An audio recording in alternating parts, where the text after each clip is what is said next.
lundi au vendredi 8h-10h, Cap Sud prend le contrôle de Sud-Est. Cap Sud avec Mario pour booster votre journée. Des infos, des cadeaux et un max de bonne humeur. Cap Sud. Allez, soyez les bienvenus dans Cap Sud sur Sud-Est Radio. Notre invité, il est là. C'est vrai que c'est la rentrée. C'est vrai que c'est pas simple de circuler en ce moment. Mais il est bien là dans nos studios. Johan Saint-Louis, qui est le cofondateur de Carfolie. Johan, bonjour. Bonjour à vous. Voilà, bienvenue dans nos studios. On a tenu à t'inviter justement pour parler un petit peu de Carfolie et surtout pour montrer en ce jour de rentrée aux jeunes qu'on peut réussir des choses si on a la volonté et que c'est possible à la Martinique.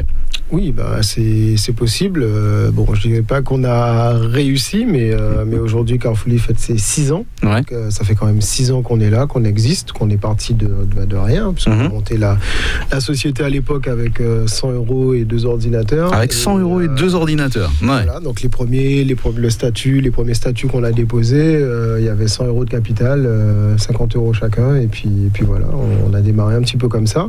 Donc c'est vrai qu'aujourd'hui, la structure a bien changé.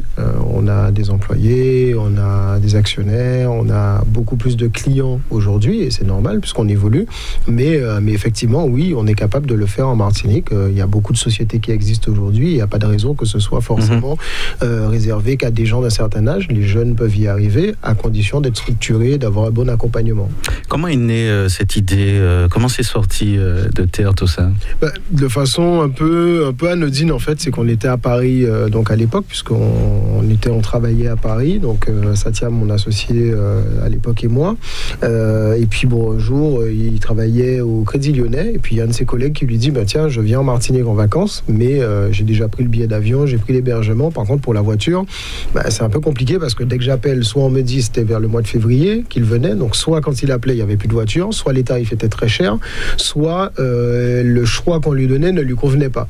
Donc il lui dit toi ta mère qui est là-bas, est-ce que t'as pas un bon plan, etc. Mais c'est vrai que nous, quand on venait plutôt en vacances, on prenait la voiture des parents. Ouais. Donc on lui dit on va réfléchir, on va poser la question, puis il revient le voir encore 2 jours après en lui disant alors est-ce que tu as trouvé un truc, et puis en rigolant, Satya me dit t'as qu'à louer la voiture de ma mère, elle est garée là pendant les vacances, elle l'utilise jamais. Et il me voit le midi à déjeuner, il me dit mais en fait il y a mon collègue, voilà ce qui s'est passé et tout. Il me dit mais vu le nombre de voitures qu'il y a en Martinique, faudrait qu'on creuse, parce que s'il y a beaucoup de touristes qui viennent et qui trouvent pas de voiture, et qu'en même temps on a plein de voitures sur l'île, faudrait peut-être qu'on réfléchisse à comment c'est possible. Puis on a commencé à regarder, on a vu qu'il y avait des acteurs en métropole qui venaient de se lancer sur ça, mais plutôt urbain, donc j'ai besoin d'une voiture pour aller faire des courses, pour aller à Ikea, etc. Là je trouve, mais pour vraiment du touristique, ça n'existait pas. Et en fait on s'est dit non, il y a un truc à faire, donc on a commencé à creuser, et puis 4 mois après, je pliais bagages, je lâchais tout à Paris, je suis rentré ici m'installer, et puis du coup ça a démarré comme ça. Ça prouve qu'il y a des idées. C'est vrai qu'on parle souvent, bien sûr avec les politiques, de faire revenir les Martiniquais au pays. Donc quand il y a des idées comme ça, c'est vrai que c'est l'occasion. Est-ce qu'il y a eu une adhésion? Est-ce qu'il y a eu du soutien tout de suite? Est-ce qu'on a cru tout de suite? Je dirais oui et non. Il y a toujours des gens qui croient en vous, il y a toujours des gens qui sont un peu plus sceptiques. Je sais que lorsqu'on a parlé du concept, il y a beaucoup de gens qui nous ont dit non, jamais le Martiniquais, le Guadeloupéen. Ouais, c'est ça. Voiture, comme s'il est trop fan de sa voiture. Vous êtes fou, ça marchera jamais, etc. Et au final, en fait, on a dit ok, mais il faut tester. Donc on a été sur Facebook, on a mis un peu de pub, on a mis, je crois, peut-être 15 ou 20 € de pub.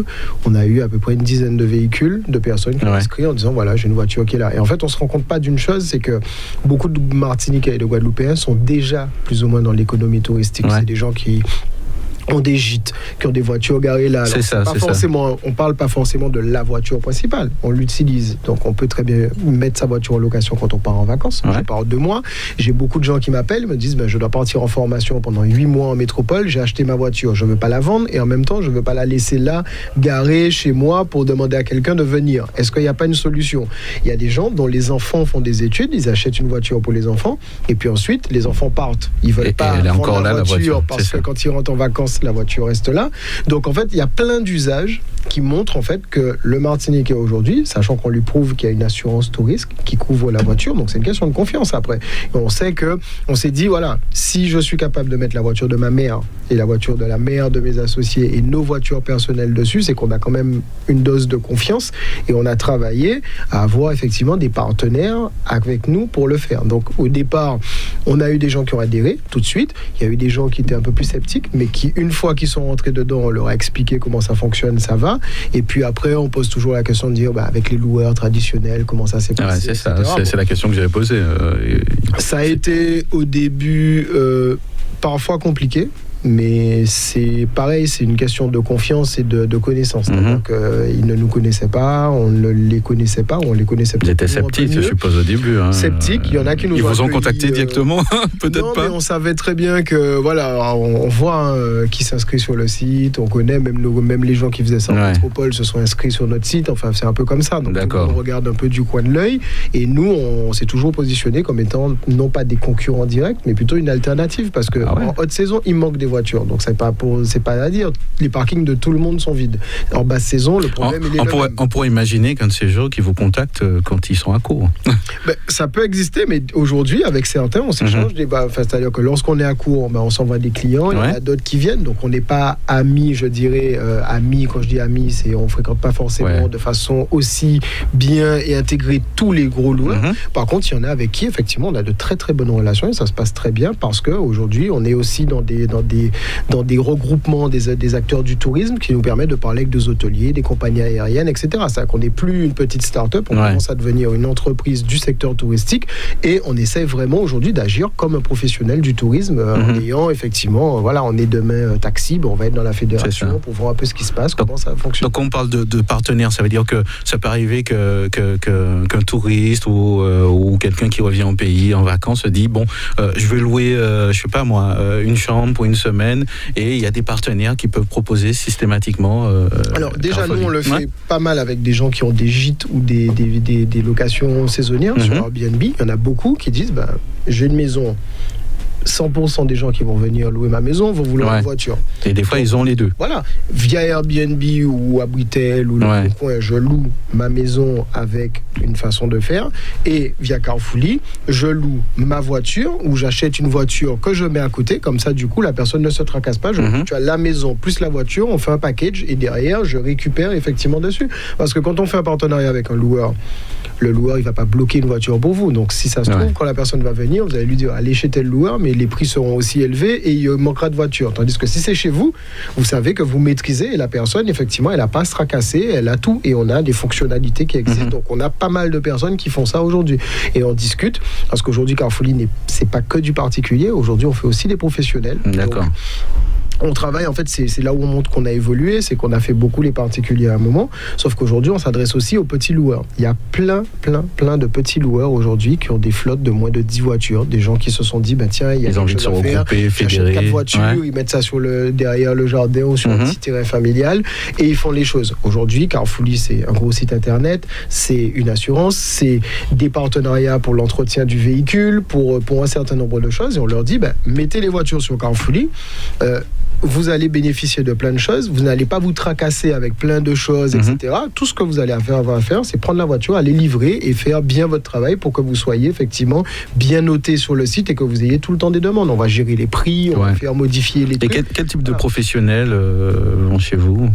C'est principalement des petits loueurs. On a aussi des garagistes, parce que les garagistes ont souvent des petites boîtes de location collées à ça, mais c'est pas leur activité principale. Donc, si on les décharge d'une partie des choses, c'est-à-dire leur ramener les clients, négocier sur des tarifs, etc., baisser le coût de l'assurance et tout, on permet effectivement de faire tourner une activité. On peut fonctionner, par exemple, avec des petits hôtels. Il y a vraiment un réel besoin, finalement. Il y a un réel besoin, parce que l'objectif aujourd'hui de Carfully, c'est de rendre éligibles à la location des voitures qui n'étaient pas forcément là ou d'optimiser des gens qui font déjà de la location. Prenez l'exemple d'un hôtel. Aujourd'hui, un petit hôtel peut très bien, en passant par Carfully, acheter 10 voitures et dire, pendant qu'il y a une haute saison, moi j'ai 10 voitures dans mon hôtel qui m'appartiennent et quand mon client arrive, il prend la navette en sortant de l'aéroport. Quand il arrive, je fais l'état des lieux, etc. Il n'a pas besoin de monter une société de location de voitures. C'est ça. Donc nous, on est vraiment une alternative qui permet à d'autres acteurs touristiques de pouvoir effectivement fonctionner et devenir loueur, entre guillemets. À l'heure où nous parlons, est-ce qu'on peut dire qu'on peut répondre vraiment à la demande ? Alors, au moins au niveau de Carfully. C'est compliqué parce que par exemple, en août, on était à court de véhicules. Alors, ce qui est une bonne chose, parce que ça veut dire qu'on a écoulé tous nos véhicules, et une mauvaise chose, parce que y a encore de la demande, et que si on n'a pas assez de voitures chez nous, elle va ailleurs. Le problème, c'est que l'activité est extrêmement saisonnière. C'est-à-dire qu'entre juillet et août, où c'est même pas vraiment une haute saison, après on tombe dans septembre, octobre, novembre, où là, ça commence un peu à baisser. Donc là, il y a beaucoup de voitures sur l'île, très peu de demandes, donc les prix sont très très bas, donc tout le monde se bat sur les prix, donc c'est compliqué. Et puis à partir de décembre, janvier, février, mars, là ça augmente, et puis là, donc ne sachant pas non plus combien de touristes on va avoir, parce que c'est difficile aussi. Un mois, une année, on peut avoir 1 million de touristes. L'année d'après, parce qu'il y a une catastrophe naturelle, on en a 600. L'année d'après, on en a 1,5 million parce qu'il y a des îles à côté qui ont eu. Donc c'est vrai que on pourra difficilement répondre à toute la demande. Et c'est d'ailleurs pour ça que la location de voiture ne doit pas être la seule alternative, parce que si on veut se déplacer sur l'île, il y a le TCSP qui est enfin lancé aujourd'hui, il y a des choses comme ça. Je pense qu'il faut qu'on réfléchisse à un maillage du territoire en termes de transport, pour ne pas que les gens soient tributaires que de la voiture aujourd'hui. Même si c'est notre métier de base, il y aura toujours de la location de voiture, mais il faudrait qu'il y ait d'autres alternatives pour que les gens aient à la plage, visitent la Martinique sans avoir à acheter ou louer une voiture en fait. Alors un client lambda, donc vos contacts, déjà il aura quelqu'un certainement au bout du fil ou encore un mail, ça se passe comment ? Aujourd'hui, on passe 100% du temps par le site internet, donc c'est ce qui permet d'avoir vraiment une fluidité. En fait, vous allez sur le site, vous tapez date de début, date de fin, la destination, vous avez un listing, vous mettez vos options, vous avez le listing de toutes les voitures qui sont disponibles avec le tarif associé. C'est très simple. La personne de chez elle, effectivement, va dessus, elle tape, elle regarde, elle peut prendre contact avec les propriétaires. Il y a des voitures qu'on peut booker en instantané, donc on n'a pas besoin d'attendre la validation du propriétaire. Il répond, c'est accepté automatiquement, la personne paye, on met son permis directement sur le site. Ça veut dire que lorsqu'on réceptionne la voiture, déjà, on n'a pas d'agence. Donc,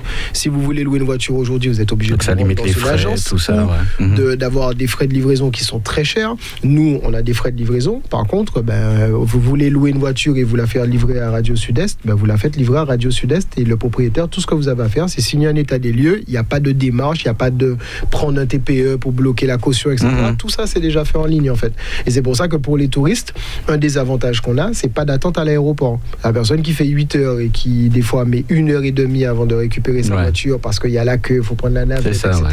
Chez nous, vous avez un charmant Martiniquais ou un charmant Guadeloupéen qui vous accueille, qui vous appelle, qui vous attend sur le parking, vous faites l'état des lieux, ou bien il vous attend à un autre endroit. En 10 minutes, c'est réglé, avec souvent des petits conseils sur où est-ce qu'il faut aller à la plage. Tiens, c'est Pâques, on est en train de camper, machin, on a sympathisé, venez dimanche, il y a toute la famille qui est là, vous allez voir. Et en fait, quand on regarde les avis qu'on a sur le site, les gens sont très contents parce qu'ils nous disent on a découvert la Martinique grâce à telle personne, parce qu'il nous a invités, il nous a laissé un petit cadeau, etc. Ça coûte pas grand chose, on le fait naturellement, mais ça change effectivement la vision que les gens ont de la location traditionnelle en fait.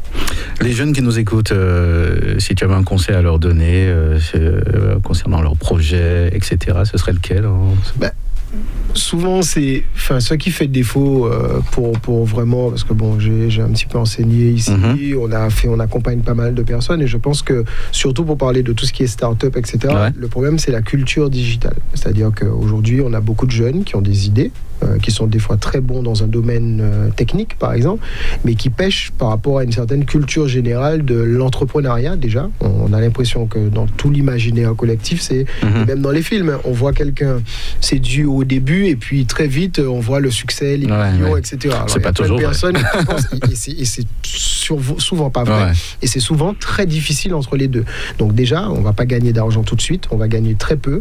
Si on était resté, nous, dans des activités professionnelles, on aurait gagné bien plus que ce qu'on gagne aujourd'hui en étant entrepreneur, et c'est très très dur. Donc déjà, savoir comment une entreprise fonctionne, comment ça fonctionne, qu'est-ce qu'il y a derrière, se documenter. Aujourd'hui, on a Internet, on a une source intarissable de contenu, et je trouve aujourd'hui que les plus jeunes, ils sont sur Facebook, ils sont partout, etc.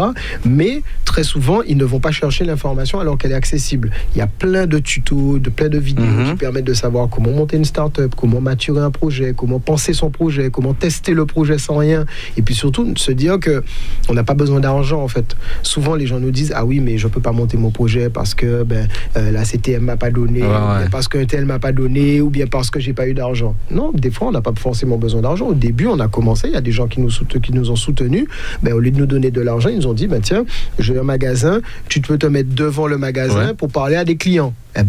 quelque part, c'est une action commerciale que je dois peut-être payer pour avoir un truc, mais là, j'ai pu avoir peut-être 10, 15, 20 voitures gratuitement. Tiens, je peux te donner mon service comptabilité, j'ai une secrétaire comptable qui est là, elle peut faire une partie de ta comptabilité parce que je suis chef d'entreprise, je peux t'aider comme ça. Et c'est vrai que il faut juste penser de quoi j'ai besoin pour avancer. J'ai pas forcément besoin d'argent. Essayer aussi de travailler en équipe. Souvent, on a une personne, un projet. Et puis, ils vont se battre avec un autre gars qui a le même projet à côté. À un moment donné, il faut être intelligent, on est sur un petit territoire, se mettre ensemble et dire, bon, frère, on fait ça ensemble. Allons se poser parce que c'est mieux d'avoir 10% d'un gros gâteau que 100% d'un petit truc et puis on ne sort pas la tête de l'eau. Et donc c'est toutes ces logiques-là que dans certains territoires ils ont déjà acquis, ils ont déjà compris parce qu'il y a des matures, il y a des écosystèmes plus matures, il y a des conférences, il y a des choses comme ça. Donc c'est ce qu'on essaye effectivement de faire au niveau de Carrefourlier et c'est ce que j'essaye de faire au niveau de Martinique Tech qui est l'association que je préside qui aide en fait les entrepreneurs, les jeunes, les moins jeunes à progresser au niveau du digital et à monter des projets en fait. Ah ouais, ça c'est une belle initiative. Je suppose que là c'est quelque chose que tu donnes personnellement de ton temps, je suppose. C'est ça. Et c'est pour ça que du coup c'est compliqué parce que il faut donner un peu de temps, mais on a aussi sa société, donc on a quand même 67 entrepreneurs dans la structure, dans l'association. Donc il y a quand même des gens qui font des startups ici, qui montent des projets, etc. Il n'y a pas que des start-upers, on a des enseignants, on a un peu tout le monde dedans, mais ça montre que les gens ont compris aujourd'hui que le digital, oui, il n'y a pas d'octroi de mer sur le digital. Aujourd'hui, Carrefourlier sur la Martinique, sur la Guadeloupe, on a un site internet. Si demain on ouvre Barbade, etc., on n'est pas obligé d'aller ouvrir un magasin, de faire des choses, etc. Donc on a quand même des opportunités ouvertes. Il y a toute la Caraïbe à côté qui ont les mêmes problématiques que nous aujourd'hui. On a souvent tendance à voir au niveau de la métropole, mais la Caraïbe est à côté. Il y a des endroits, je prends toujours l'exemple, les gens me disent, ah oui, Haïti, mais Haïti, ils sont très nombreux. Il y a plus d'Haïtiens en Haïti qui ont un pouvoir d'achat plus élevé que l'ensemble des Martiniquais. C'est-à-dire que quand on prenait 10 millions de personnes, il y a 1% des gens qui ont un pouvoir d'achat plus élevé, ça fait déjà quand même plus que nous. Exactement. Alors, en termes de développement, je suppose que là, vous n'allez pas vous arrêter à ça, je suppose. Peut-être qu'on ne va pas tout dire à l'antenne s'il y a des choses qui sont en train de se préparer. Non, mais on peut en parler. Non, c'est le gros challenge de Carrefourlier aujourd'hui, c'est vraiment de se développer. Le nerf de la guerre, c'est les voitures. Donc, ce sont les véhicules. Donc, c'est vrai qu'on a, comme je disais, beaucoup travaillé sur la cible des particuliers. Aujourd'hui, le gros de notre travail, de notre développement, c'est les professionnels. C'est-à-dire que si demain on aborde une saison en ayant effectivement un stock de véhicules suffisant, on est capable de les écouler, on est capable de donner plus de revenus, que ce soit aux propriétaires particuliers, mais que ce soit aux professionnels, parce que le professionnel... Quand vous dites pro, vous irez jusqu'au camion, par exemple, on peut imaginer ça.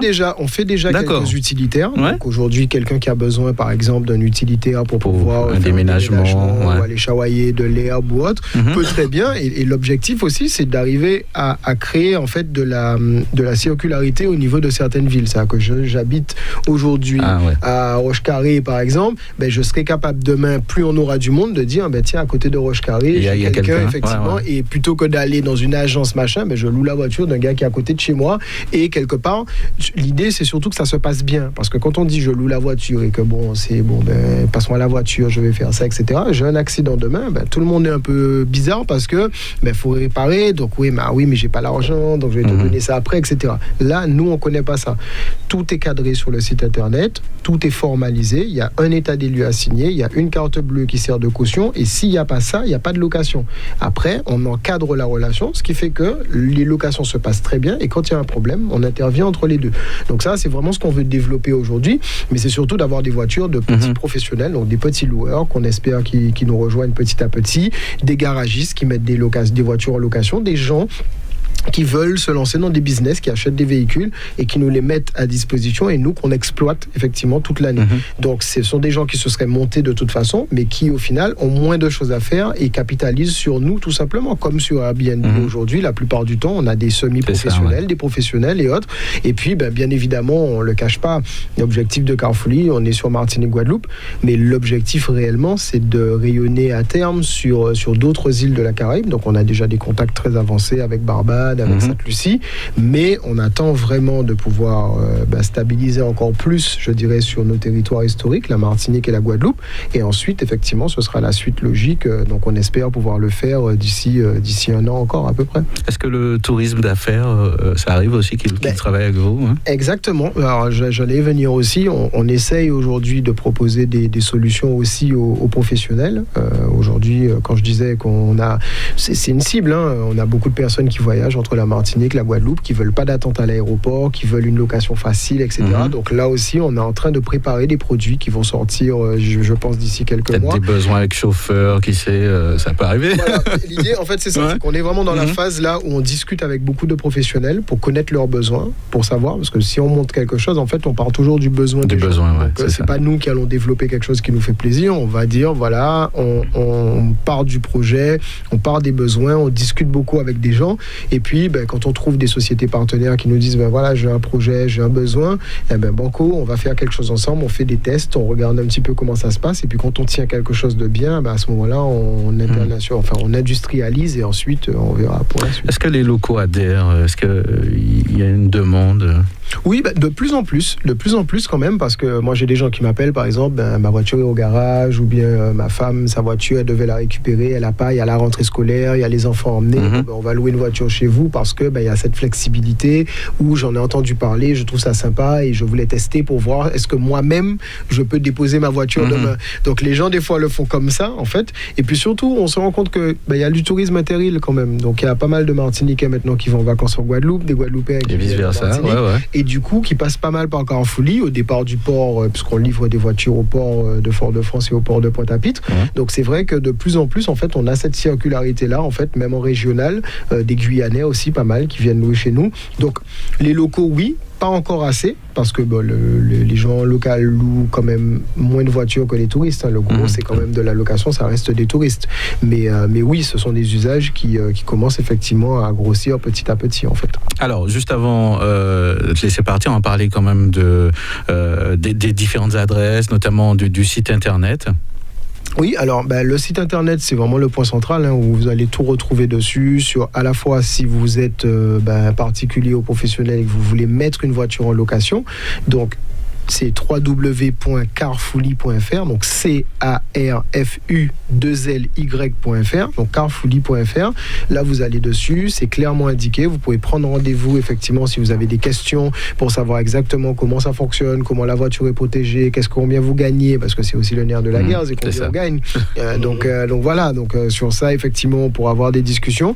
Et si vous cherchez une voiture à louer, vous connaissez des gens qui viennent en vacances, c'est exactement le même site, sauf que vous allez clairement indiquer date de début, date de fin, et vous aurez les tarifs avec tous les véhicules disponibles, et c'est très bien indiqué en 3 étapes. Vous finalisez. Je crois qu'on a plus intérêt de passer par une structure comme celle-là. Au moins on est couvert, on prend moins de risques quelque part. Alors c'est vraiment quelque chose sur lequel je souhaite vraiment insister, c'est que louer sa voiture à quelqu'un, si soit on n'est pas une société de location ou on ne passe pas par Carrefourly, parce qu'on est les seuls à proposer ce type de contrat-là sur les Antilles-Guyane, c'est illégal, parce que c'est exclu de tous les contrats assurance auto.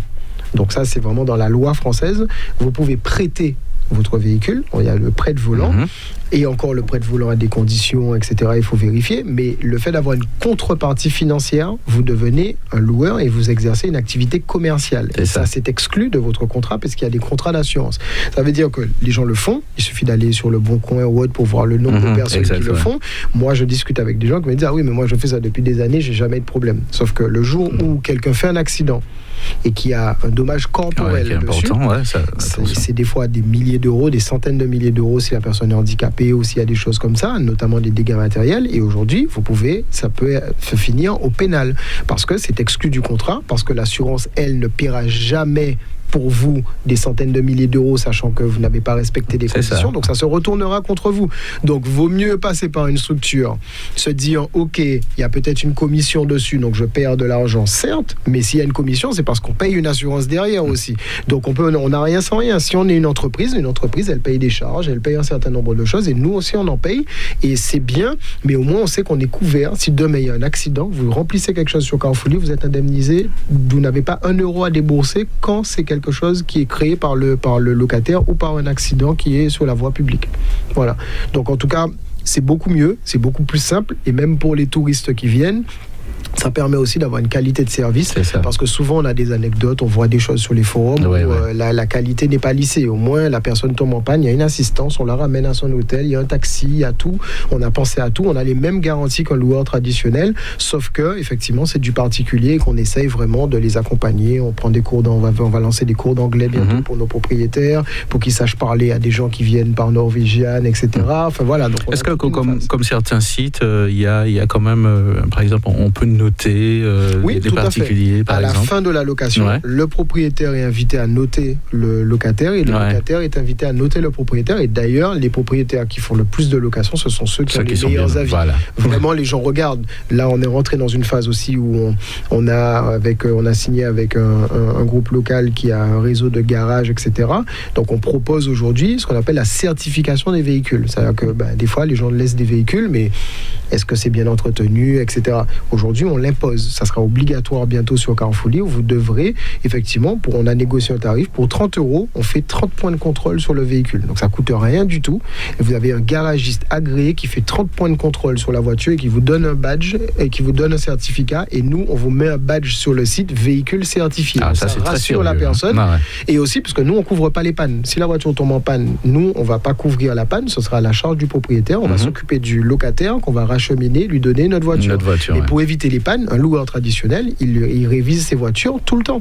Donc il n'y a pas de raison que si un particulier veut se faire de l'argent avec, qu'il ne révise pas sa voiture, parce que pour nous aussi c'est une qualité de service, parce que tout ce qu'on va voir c'est Carrefourly ou bien c'est tout le monde, donc les bons vont payer pour les mauvais. Donc on préfère certifier la voiture, négocier des tarifs exclusifs et faire en sorte que votre voiture soit tout le temps bien faite et qu'on fasse de la prévention. Attention, les plaquettes dans 2 semaines c'est limite, il faudra les changer, on vous fait des prix sur les plaquettes, prix sur les trucs, enfin voilà, on a pensé à tout ça, donc il n'y a pas de raison, il n'y a pas d'excuse aujourd'hui.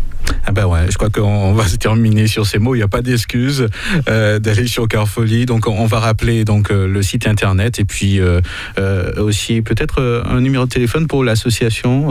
Alors Martinique Tech, le mieux pour l'asso, c'est vraiment d'aller sur Facebook, vous tapez Martinique Tech, Martinique avec TECH à la fin. Vous aurez la possibilité d'envoyer un message ou même vous tapez dessus. Il y a les numéros de téléphone, il y a tout dessus, parce qu'on est plusieurs, donc il y a pas mal de numéros de téléphone que vous pouvez avoir en fonction. Mais c'est bien parce que là aussi, on fait des événements tout le temps, on a des événements récurrents qui permettent aux gens de pouvoir, même qui ont envie de s'intéresser à un projet, qui ont envie de penser ou même de rencontrer des gens dedans. C'est bien parce que ça permet aussi de diffuser la culture digitale un peu partout. Donc voilà, mais on serait ravis si demain on peut se refaire une émission pour parler de ça plus en détail. On peut vous amener plein de jeunes qui font des choses super sympas en Martinique, en tout cas. Donc voilà. En tout cas, ça nous intéresse. C'est l'idée de montrer qu'on peut faire des choses à la Martinique, qu'il y a des idées, il y a de bonnes volontés, et je crois que c'est un petit peu l'idée de cette émission. Bon, on arrive au terme de ce beau cantage, justement. Je sais qu'on aurait pu en dire encore beaucoup plus, donc ce sera l'occasion, bien sûr, peut-être de notre rendez-vous. Merci d'être venu, Johan Saint-Louis. Merci à vous de m'avoir invité, et puis merci encore, j'étais ravi d'être là aujourd'hui. À bientôt. Radio Sud-Est.